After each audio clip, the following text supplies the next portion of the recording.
How's it going, guys? Bad Faith here. Got some Red Orchestra gameplay for you this video, which will come up in a second. I'm just going to run through just the overlay of the map that I'm going to be playing during this commentary, because I realize a lot of you probably don't play this game, so you mightn't know the exact layout of the maps. So I'm just going to make a little video here where I talk about the map that I'll be playing on in the gameplay that's coming up in a second. So this map here is called Grain Elevator. And it's actually one of my favorite maps so far that I've played. It's a territory map, which pretty much just a standard attack and defend capture point. The Germans are attacking and the Russians are defending.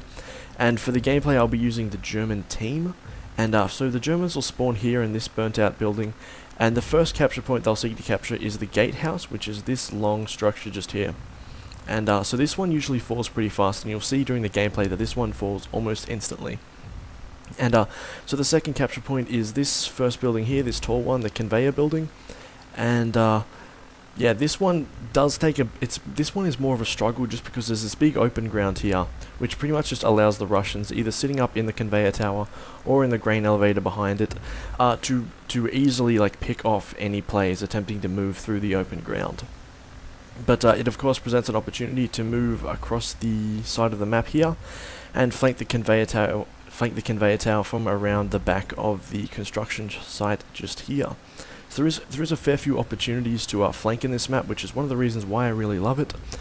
And the next capture point is the foothold in the actual grain elevator, which is in this building here. And so they first have to take the first floor, and then the second floor, then the sixth floor, which is the final capture zone. So you pretty much just move to the grain elevator and then just capture the points up and up the building.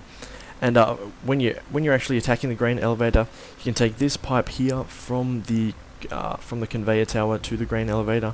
There's also a series of ladders here, as well as a ladder on the other side, as well as two separate staircases from within the grain elevator itself, as well as coming around the back here and moving in through this window. But anyway, that's enough of the actual layout of the map. We'll get into the gameplay now, and you actually see a game of grain elevator in action. Alright guys, so here we are in game. It's a territory match, like I said, and I'm the attacking team, or the German team. And so this particular match, I'm using the MP40 as my main gun, and I'm using the MP40 as part of the squad leader class loadout. And so the squad leader is generally the class I like to take, either that or the elite rifleman. Just depends on what I can get.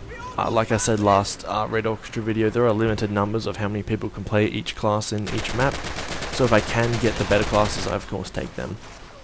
But yeah, anyway, so this particular match, we wound up losing the match overall, even though the first round we completely whitewashed the enemy, and then the second round it was kind of even, but we wound up losing, and then the third round we fell to pieces, and I don't even think we held the conveyor tower for most of the match. We didn't even get to the second point for most of the match, which is pretty sad.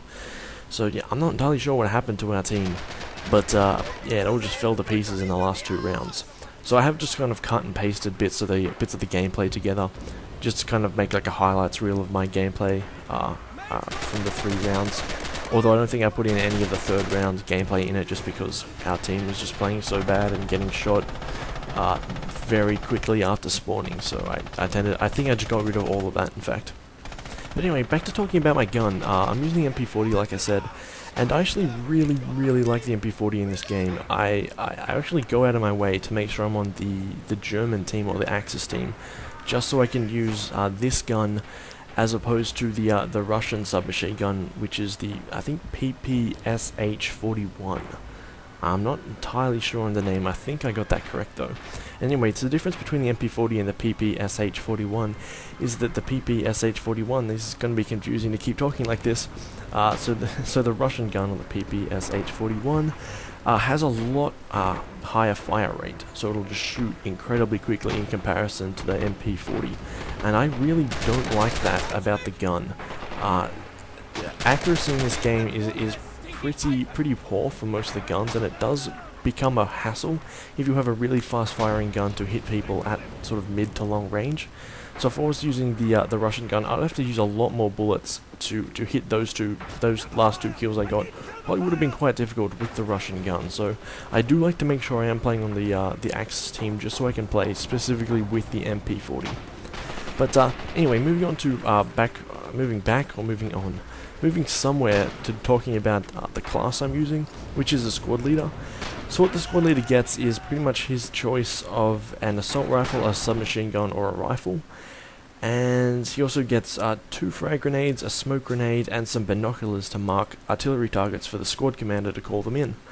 And so that may seem like a pretty sort of standard sort of set out for a first-person shooter, but in a game like Red Orchestra 2, that's actually, you've got quite a bit of stuff using the squad leader in comparison to some of the other classes you can use.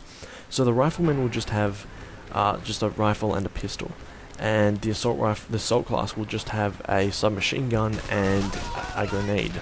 So you really don't get a lot of stuff. When you generally, it's a pretty bare bones game, so you generally don't have a lot of stuff to use when using sort of the more common classes. When you move into the classes like the squad leader, the squad commander, not the squad commander, the team commander. There is no squad commander class, it's just team commander. That's when you start to get sort of a lot more things that you can do, or a lot more sort of utilities at your disposal. So that's one of the reasons why I do like using this class. And but when you are using the squad leader or the squad commander, you do have to make sure you actually use what you've got. So you have to constantly be deploying your smoke grenades, and that's something I didn't do too much of during this gameplay here. I probably should have used my smoke grenades a lot more. You could see me using the binocular just then, but it was kind of pointless because our squad commander I don't think was using the artillery at all, so yeah, no, it was kind of pointless to mark a target for him. I wound up shooting the guy I was aiming at anyway. But anyway, that doesn't really matter. No need to get passive aggressive at players of the game. And just here I go like completely Rambo. Oh wait, no, it's the next life. Yeah. So yeah, I'll talk about that life when it comes to it. And as I was talking before, when I was doing the map overview, I really like this map just because there's so many ways to flank the enemy. So the grain elevator has about four entrances. You can go through the front, the 2 sides up the ladder, or through the conveyor tower, if you remember back to my little intro where I was discussing the layout of the map. And so that's just one of the reasons I really like this map, just because you can always flank beside the enemy and then pull shit like this, which is my insane kill streak, I think. But that kind of does disappear when you get into the grain elevator. You kind of lose all the abilities to flank, and you have to just walk up the stairs to sort of assault the 2nd, 4th, and 6th floors when you're the attacking team.